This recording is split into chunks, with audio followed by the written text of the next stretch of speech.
Assalamualaikum warahmatullahi wabarakatuh. Perkenalkan, nama saya Tasya Nabila dengan NIM C022360 dari kelas Manajemen F tahun 2022 Universitas Sulawesi Barat dengan mata kuliah Moneter dan Perbankan. Di sini saya akan membaca materi saya, yaitu Bank Indonesia, yang mencakup 5 sub pembahasan. Yang pertama itu tujuan Bank Indonesia, tugas Bank Indonesia sebagai lender of the last resort, kebijakan nilai tukar, dan yang terakhir itu peran Bank Indonesia dalam menetapkan kebijakan moneter. Untuk mempersingkat, langsung saja kita ke pembahasan yang pertama. Sebelum masuk ke pembahasan pertama, saya akan jelaskan secara singkat dulu apa itu Bank Indonesia. Bank Indonesia atau disingkat BI adalah Bank Sentral Republik Indonesia sesuai pasal 23D Undang-Undang Dasar Negara Republik Indonesia tahun 1945 dan Undang-Undang Nomor 23 tahun 1999 tentang Bank Indonesia, dengan tujuan utama yaitu mencapai dan memelihara kestabilan nilai rupiah serta bertugas mengatur dan mengawasi bank. Selanjutnya kita masuk ke pembahasan dari sub materi saya, yaitu tujuan Bank Indonesia. Dalam kapasitasnya sebagai bank sentral, Bank Indonesia mempunyai tujuan, yaitu yang pertama, mencapai stabilitas nilai rupiah, di mana yang dimaksud dengan stabilitas nilai rupiah adalah kestabilan harga barang dan jasa serta nilai tukar rupiah. Konsep stabilitas nilai rupiah mencakup kestabilan harga barang dan jasa serta nilai tukar rupiah, di mana kestabilan harga barang dan jasa secara umum diukur dari inflasi yang rendah dan stabil. Yang kedua, memelihara stabilitas sistem pembayaran. Dalam hal ini, BI berwenang melaksanakan dan memberikan persetujuan dan izin atas penyelenggaraan jasa sistem pembayaran dan mewajibkan penyelenggara jasa sistem pembayaran untuk menyampaikan laporan tentang kegiatannya serta menetapkan penggunaan alat pembayaran. Tujuan yang ketiga yaitu menjaga stabilitas sistem keuangan. Yang dimaksud adalah kondisi di mana masing-masing lembaga keuangan cukup sehat untuk menjalankan fungsi intermediasi keuangannya serta memadai tanpa bantuan lembaga eksternal termasuk pemerintah. Dalam hal ini, upaya yang dilakukan yaitu membentuk sistem keuangan untuk berfungsi secara efisien dalam mengalokasikan sumber daya perekonomian, penerbitan uang, merencanakan dan melakukan eksekusi kebijakan moneter, dan pengawasan penerbangan. Masuk ke sub pembahasan yang kedua, yaitu tugas Bank Indonesia. Untuk mencapai tujuan, Bank Indonesia bertugas mengelola 3 bidang, yaitu bisa dilihat pada gambar.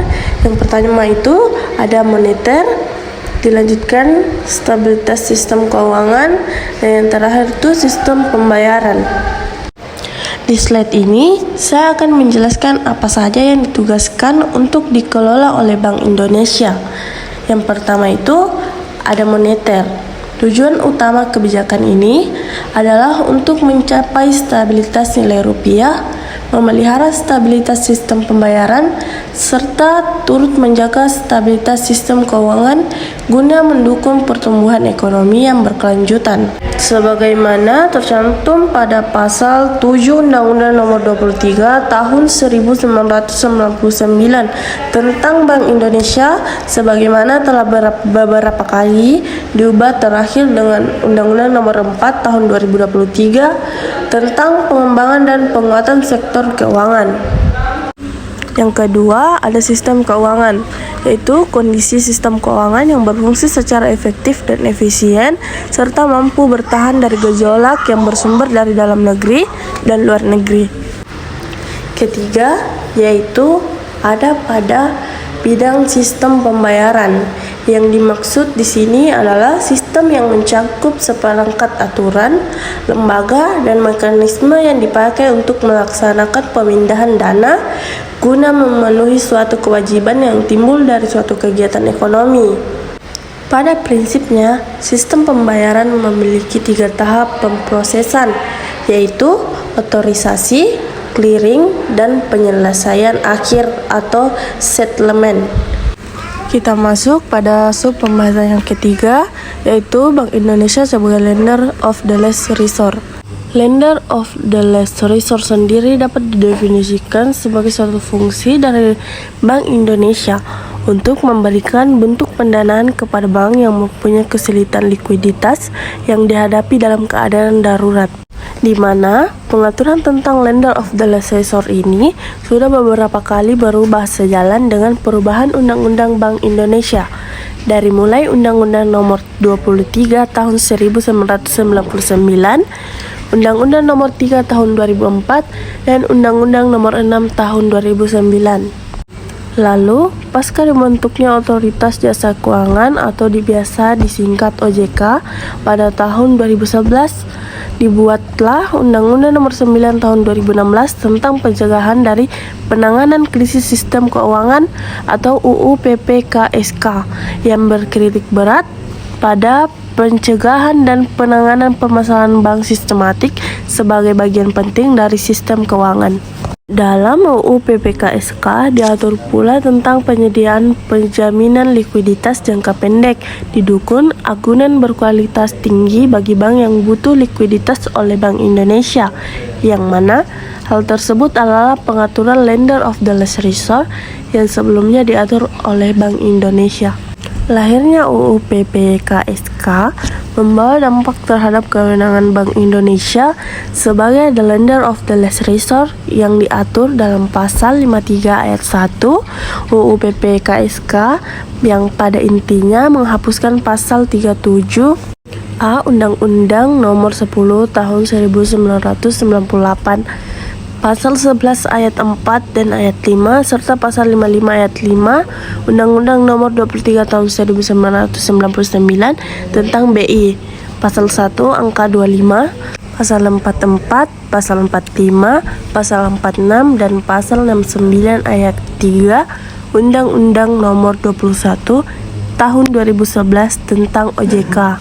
Di sini dapat disimpulkan bahwa pengaturan Bank Indonesia sebagai lender of the last resort dalam stabilitas keuangan negara sudah dengan adanya UU PPKSK sudah cukup mempermudah dan membantu bank dari berdampak sistematik maupun yang tidak berdampak sistematik untuk mengatasi risiko kegagalan atau kesulitan likuiditas dalam menjalankan fungsinya yang sering berdampak gejolak ekonomi negara maupun internasional. Sub pembahasan keempat, ada kebijakan nilai tukar. Kehadiran Bank Indonesia di pasar falas domestik dalam melakukan stabilisasi nilai tukar rupiah diperkuat dengan intervensi di pasar forward. Di samping melakukan intervensi di pasar spot, Bank Indonesia juga akan melakukan intervensi di pasar forward guna menyeimbangkan penawaran dan permintaan di pasar forward. Upaya menjaga keseimbangan pasar forward semakin penting dalam mengurangi tekanan di pasar spot.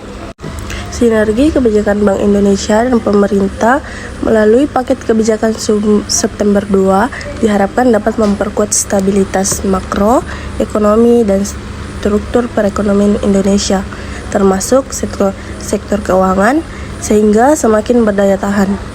Bank Indonesia mengeluarkan paket kebijakan stabilisasi nilai tukar rupiah pada tanggal 30 September 2015 sebagai kelanjutan paket kebijakan pada tanggal 9 September 2015.